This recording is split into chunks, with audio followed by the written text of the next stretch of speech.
Kevin Durant way outside. Delivers! Kevin Durant from downtown. I'm going to say this. I just feel like if they trade for Anthony Davis. Right, and then wait for free agency for next year. They could do that. But I think think have money. I don't know. I only know if they got money. I think they got money for one max slot. You're living in this fantasy world. No, I'm not, because I'm not saying they didn't have a cap where you can just pick anybody and pay them whatever you want. No, I'm not saying that. What I'm saying is, like, if you go get Anthony Davis, and you can only afford Anthony Davis, I'll take that chance of just having Anthony Davis and figuring out the rest later. Then. But if Kawhi, if I trade for him, because if I let him, the chances of Kawhi Leonard, they're gonna have to trade for somebody at the deadline. And the reason I say that is because if they Kawhi Leonard, because unless there's some kind of guarantee. I agree, but I'm saying, even if even if you say, all right, we're gonna take a chance, because if you think about it, if you don't really believe in Brandon Ingram and all them like that, I mean, you ain't really losing nothing. Yeah. Okay. Now here you go. What you also have to understand is the general manager of the other team that's involved, because they're not just going to roll over and just say, okay, we'll just give you who you just tell me, who you want me to have, and we'll go there. That ain't going to happen. So you need to know who you giving up. So this is who I want. Well, I really ain't nobody on the Lakers that I want other than Kyle Kuzma. I mean, I think. But you're not going to get a one-on-one Kyle Kuzma deal for Anthony Davis. That ain't going to happen. Yeah, well, I'm saying, like, not even in a dream. Stephen A. Smith was like, Magic Johnson is using Brandon Ingram as a smokescreen. And basically what he's doing is, Magic Johnson said that pretty much he's hyping him and saying that he's untouchable. He can't, because that's what Magic said in the beginning of the year or last year. I think it was this beginning of this year. He was like, is there any player on this team that's untouchable? And he was just like Brandon Ingram. Yeah. That's part of the hype machine to try to get people to buy in and be pressed for him. But if you watch him play and you just watch him, you'll be like, Yeah, I see a lot of players like going at him, challenging him on just defensively. Once you start hyping somebody up, they coming for you. The veterans, especially the veterans, they coming for you. Mm-hmm. And you better, and if you're buying into the hype, you better be able to back it up. Yeah. It's one thing to people hype you up, and you just don't, if you don't say nothing, and you just go about your business and handle, and take care of your business, they won't bother you, because they figure somebody else is hyping you for a reason. I think that fight kind of started too because he felt like they was picking on him, so he was just like fed up. When he pushed James Harden. Yeah, but you have to pick your moments. You have to pick your battles, and so he picked the wrong one. And you respond with your game, not with your fists. Because his game probably about as weak as his fist. I mean, I don't know. I really need to start watching film, stuff other than highlights, because to get a better feel for some of these people. Nah, you doing right, because I watched the game, and I watched the full game, and you seeing what I see. And it really don't take much. I just all you gotta do is watch one game or a couple games. I've been watching pretty much. I think I probably missed at least 2 games this season. That's it. But what I've seen, I just haven't been impressed. Especially the Lakers. We gonna need some real talent in there, and I think Ingram may be great. I don't know. I think that he'll have to go somewhere and develop, but just based on the fact that LeBron is already there, so that's who the Lakers chose to go with. So it's like that's LeBron. At the end of the day, you may not like him, but at the end of the day, the Lakers got him, and he's the reason that people are coming. So you got to choose. Do you want LeBron, or do you want to go with who you believe, who can have the potential to be the future, but you're not sure? So I would rather go with just me. If I'm making, just from a business standpoint, I'm like, okay, this who's bringing in my money, and this is going to help me win right there. So, I mean, from a business standpoint, you want to keep making your money, right? Yeah, but if you win, you'll make money.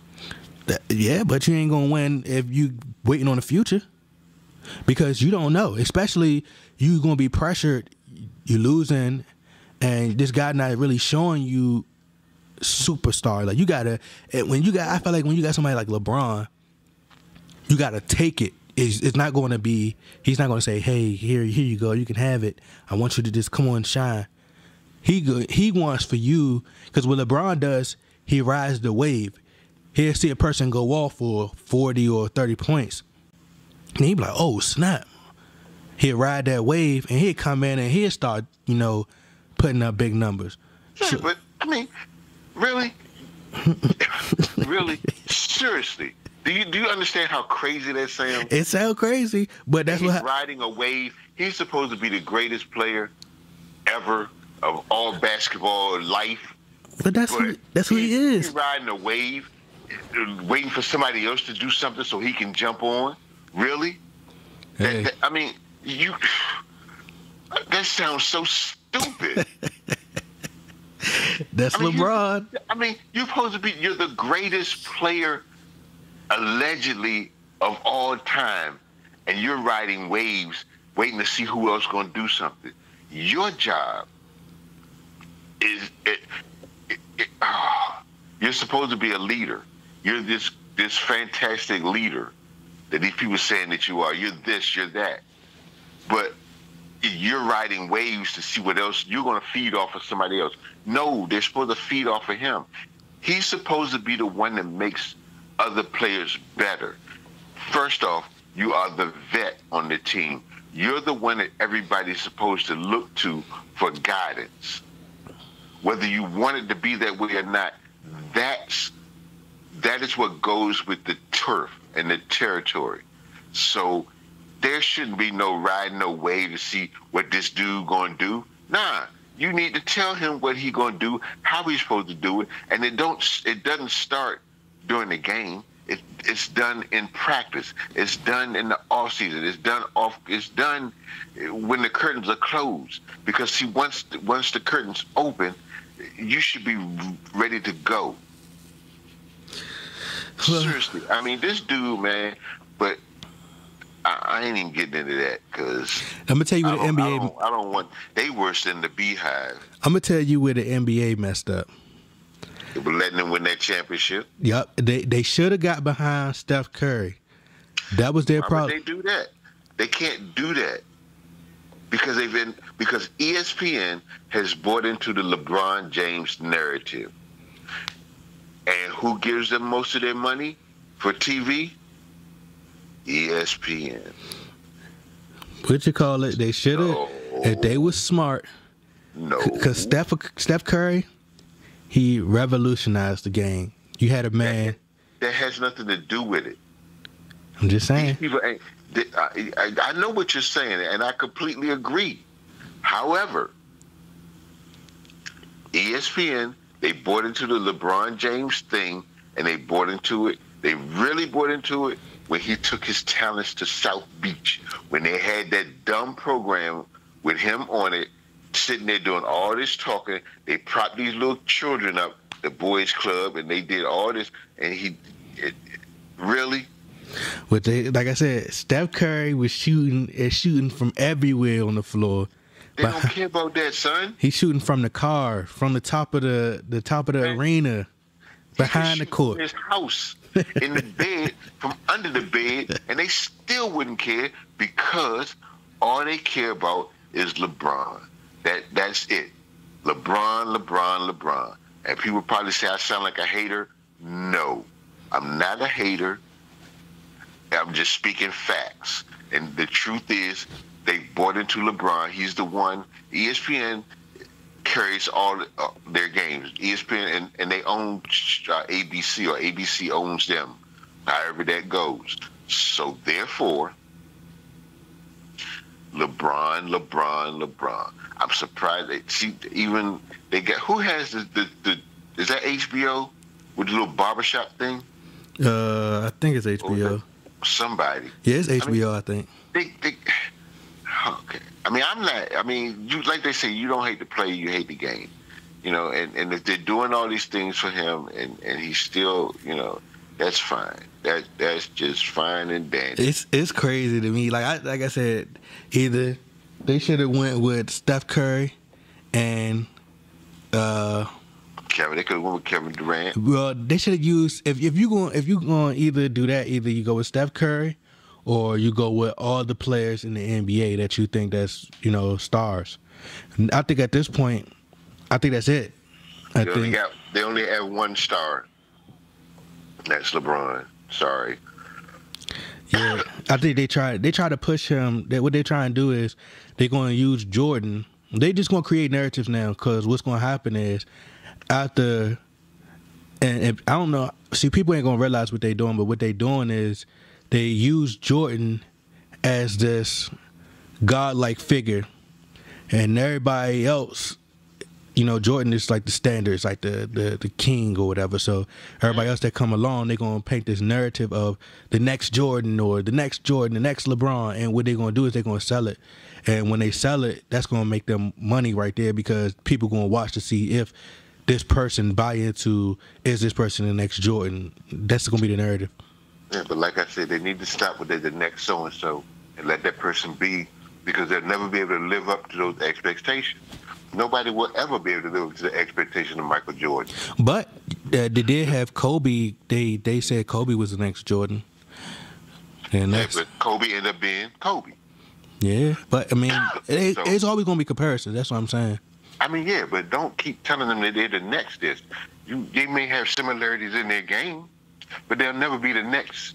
Let them be them. Yeah, that's what you call it messed up at. That way they'll flourish.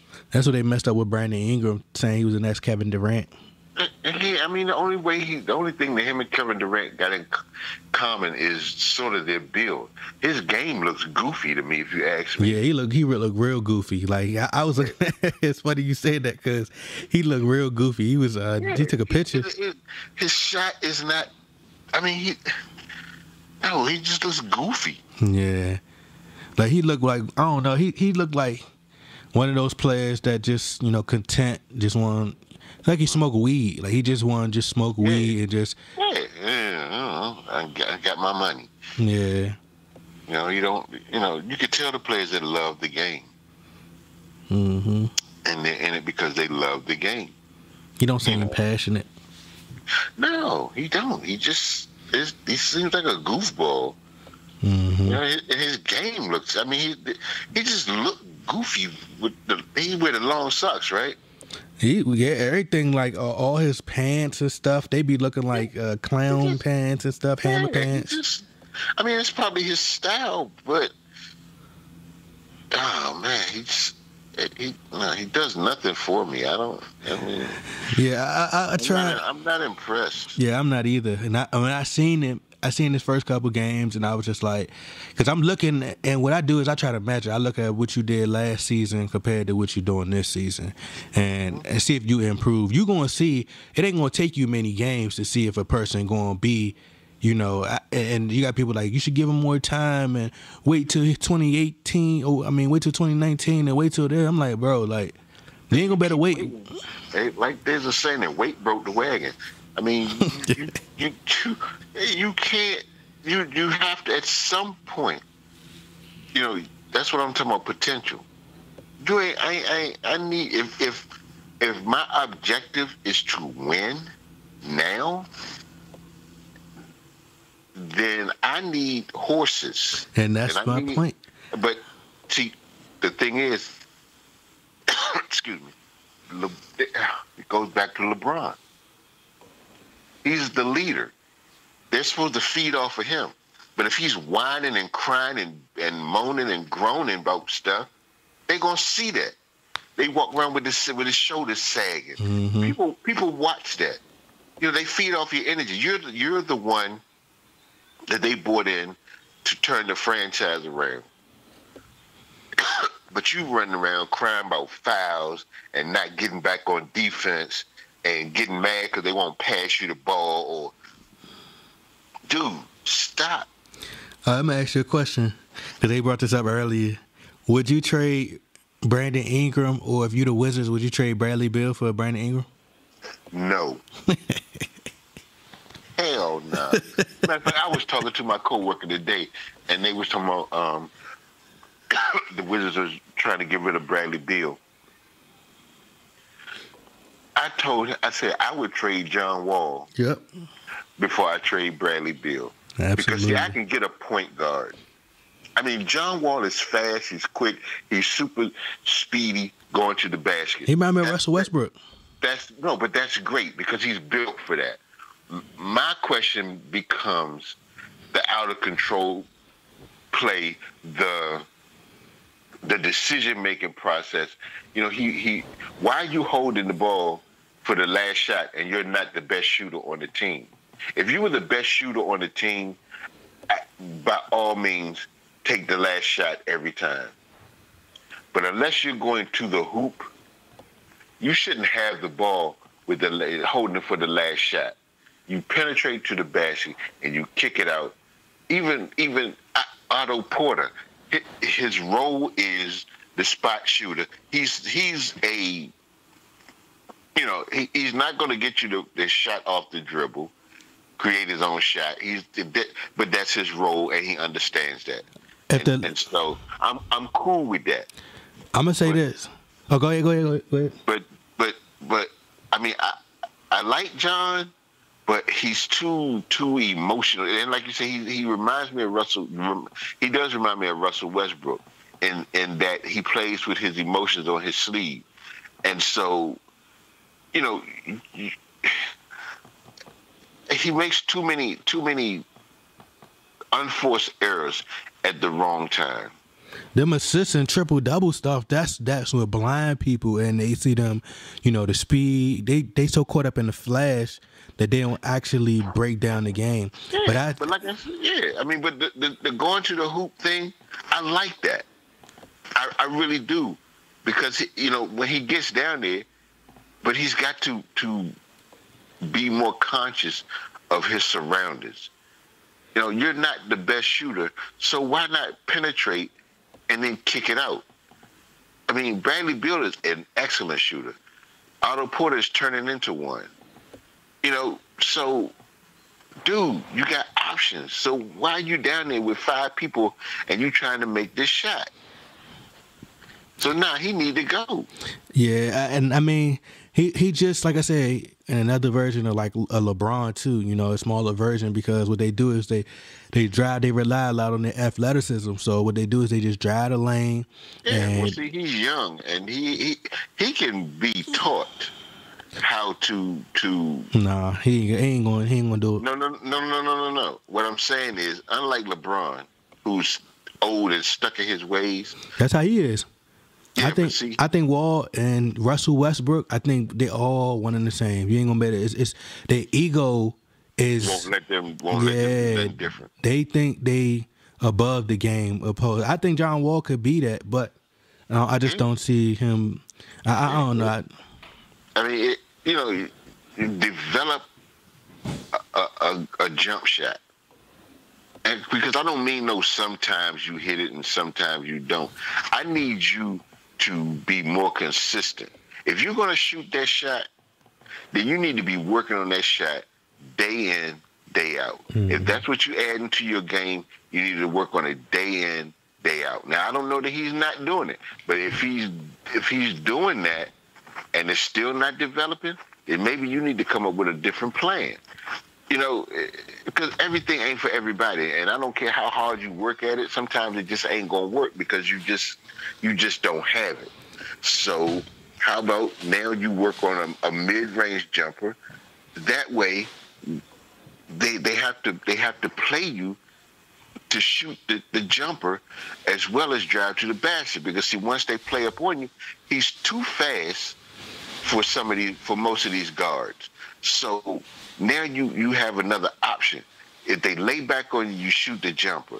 If they pull up, if they move up on you, you can run, ride right past them and kick it out to the open man. But at some point you're going to have to stop relying on your athleticism. But he ain't gonna do it. And no, I know, because he's young. See, youngsters don't get it. They go with what they got until they can't go, and then they try to change. But by the time they try to change, because they haven't even thought about it, now you got to go through a whole nother thing, like footwork. Yeah. If you go, never mind. I'm gonna say this: if not Russell Westbrook, if Scott Brooks sticks around, they getting Kevin Durant next year. Because if they don't fire him and they suck like that, oh no, well, they getting Kevin Durant. That means to me that they're using Scott Brooks for. Well, tell you what, who they really need to get rid of too. The general manager. I think he's gonna stay. It probably so, because the owner is so loyal to this dude. I'm like, what, he got something on him or something? I mean, this dude, I don't get it. You signed Dwight Howard. How many years Dwight Howard got? How many what? How many years he got? I think he got one and an option. They probably gonna try to load him off to get him off the books or something. Just I mean, it ain't like they traded to put him on the books. Why they put him on there? You might as well go on and keep him. But my thing is, why? Why is he even here? I think the decision was to try to just bring him in there. That he's still a name, and then he still produce a little bit. So if you're getting people for their name, then what is the mission? The mission for your organization? Well, I'm gonna tell you, this is what I think. Like I said, I think that Kevin Durant. I think what they need to do is trade John Wall, and y'all projected to go high in the draft next year. What I think they should do is do similar to what Cleveland did, because Kevin Durant is pretty much doing the exact same thing that LeBron is doing with his career. He's just doing it in a different fashion. So what I think his thinking is, even with whatever the guy named the general manager you're speaking of, LeBron didn't really like Dan Gilbert at all. So if you looking at somebody like that, it's kind of similar situations. So now the Cavaliers, they had a first round pick, and they could have kept Andrew Wiggins, but instead of keeping Andrew Wiggins, they traded him off for another star. So the Lakers, they projected to get the fourth pick. So let's say they take that fourth pick and you trade that and John Wall. Now I think it's better for you to bring in a superstar. And John Wall to the Lakers? No. I'm talking about the Wizards. The Wizards trade John Wall and they have a draft pick. So you move the draft pick and John Wall and you bring in Kevin Durant. And you're not going to get Kevin Durant in a trade. No. I'm saying Kevin Durant, the same way remember when LeBron went back to Cleveland? Yeah. They had the draft pick. They drafted Andrew Wiggins, but they traded Andrew Wiggins for Kevin Love. LeBron signed it. What I'm saying is Kevin Durant going to have a chance to sign that in free agency. So before Kevin Durant get there, you want to make sure, just like when LeBron got there, there's another starter so you can make your super team. So what I'm saying is you move that fourth pick not the fourth pick, but you move that pick and you move John Wall to get you another star to put beside possibly Bradley Beal, Kevin Durant, and whoever that next star is. Who that star going to be, I don't know, but I'm just saying that's the best chance you get. And if they don't fire Scott Brooks, they trying to get Kevin Durant. That's just my opinion, because if somebody's starting off bad like that and they keep losing and they ain't really looking too good, it shows me that they got another plan. Yeah, they have a plan. Ulterior motives, but they still need to get rid of the general manager. I don't care who else that dude, man. I don't understand. To this day, I do not understand some of the moves he made. You know, you bring in these players, and the next thing you know, they're gone, and they shouldn't have been here in the first place. Like the dude, Jan Vesely. Why would you pick him number 6 overall? And then he can't shoot. He can't dribble. He don't know the game. So he been around since Man, he been around since seemed like the Civil War.